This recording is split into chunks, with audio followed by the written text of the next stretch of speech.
Chicago has issued a severe thunderstorm warning for northern Lake County in northeastern Illinois until 2:30 p.m. At 1:46 p.m., severe thunderstorms were located along the line extending from near Hebron to Bull Valley, moving east-northeast at 45 miles per hour. Hazard, 60 miles per hour wind gusts. Source, broadcast media. Impact, expects damage to roofs, siding, and trees.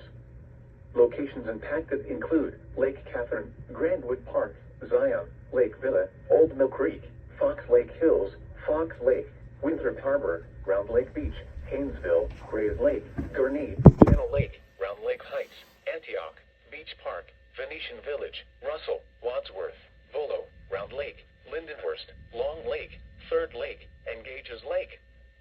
For your protection, move to an interior room on the lowest floor of a building.